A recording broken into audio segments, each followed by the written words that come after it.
Hey, Brandon Allen here from Allen Music in downtown Paducah, and I'm here with a friend of ours. This is Austin Haley, and he's from the Mayfield to Benton area, locally born and bred, I guess. Yes. And so he's a new violinist that has invented, well, co-invented his own version of a violin. He's going to tell us a little bit about what he's got, and he's going to be making these violins for Allen Music to be able to sell and distribute here locally in Paducah. And so we just wanted Austin to tell you a little bit about his instruments. Yeah, this is, as you can see, a 3D printed violin. David Perry came up with the original design for these, and he's been working on them for about 6 years. And I joined his team to try to make improvements on these, try to bring these to the market, because I think they've got a lot of benefits that traditional violins don't have. One of those is, you can see at the top, it has geared tuners, and that's especially good for beginners, so they won't have to fight with friction pegs and have it jumping and maybe, it slip, and then they've got to start from scratch. Another benefit of these is they're really durable when compared to traditional violins. Like, you wouldn't want to take this outside in humidity, right, or leave it in your car. Right. But with these, they have a lot more tolerance to that sort of abuse. Mm-hmm. I would say even you can find stress tests of these online for 3D printed violins, and people have dropped these from higher and higher heights. It's not until about 5 feet, at least in the test, that they had stuff break. And if you do break anything on these, it's easy to replace. The body is one piece, the neck is one piece, and the peg box is one piece. Nice. So let's say, I don't know, you got it on the kitchen counter and you knock it off, Mm-hmm. you break your peg box. Mm-hmm. Only thing you have to do is just get another peg box, put the tuners in it, slide it in, and you're ready to go. Nice. And it's got 2 carbon fiber truss rods that go through it to help with stability.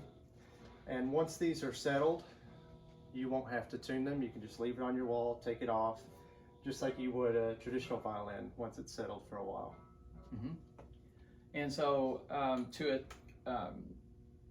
back up what he's talking about with the tuning pegs, we teach violin lessons here, and so many times new students say, well, I couldn't practice because I couldn't tune my violin.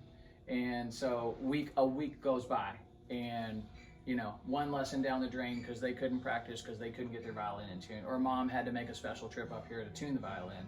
So we had Ashley, our violin teacher, kind of play test these, and she loved the fact that they're so easy to tune. I was excited to have her play it. She's a good player. Yeah, thanks. But yeah, these are convenient.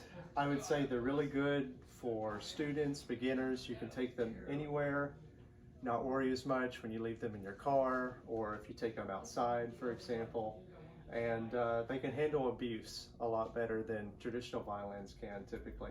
And Ashley played this back in the back earlier today, and she talked about how it stays in tune really well. The action is really smooth and easy to press. And she talked about how the intonation stays true up and down the fingerboard. So that was important to me, to be able to sell a product that's going to stay in tune, it's going to sound in tune as you're learning how to play it. We talked about the tone. It's got a really soft, smooth tone. One thing that Ashley mentioned when she was playing it was when she was fingering the instrument and bowing it, it wasn't really squeaky, which is kind of nice for a beginner, because that's one thing you hear. It's like, oh, that's so squeaky, when you first learn how to play. It seems like the materials kind of reduced that squeakiness, right? Yeah. Did that seem like what happened? Yeah, and if you can tolerate how you sound while you practice, yeah, you'll end up probably wanting to practice more, right, and improve more. Definitely. And so this model is called the X10. Yep, it right? has a body that has an X brace on the inside, and it's the 10th revision of the body type. So yep, this is the X10. And another cool thing about these is if you want to get any specific color, yeah, this can be made in any color combination you want. And like I said, the body's one piece, the neck's one piece, the peg box is one piece, and actually the bridge and the tailpiece are printed as well. So you can come up with any color combination you want. that's super cool. That'll be fun for gift ideas for Christmas or birthdays as well. And the other neat thing about this is Austin can produce one of these in about 3 days. So the turnaround time for a special order is incredibly quick compared to ordering something online, which we've experienced especially since COVID, supply chain issues. Austin's able to produce one of these in approximately 3 days, depending on how backlogged he is with orders. So the other cool thing that we learned from Austin today is he can make this this is a 4/4 scale, but he can make this in a 3/4 scale or a half size scale as well, right? So for smaller students, we can get it half size or 3/4. This one comes to market at $359 is the sale price right now, $359.99, and that is the violin itself, strung, set up, and ready to play. There's going to be optional accessories like variances in what kind of bow you want, what kind of case or gig bag you want, and I guess that's the other main options to think about, right? Yeah. Just a bow or a case.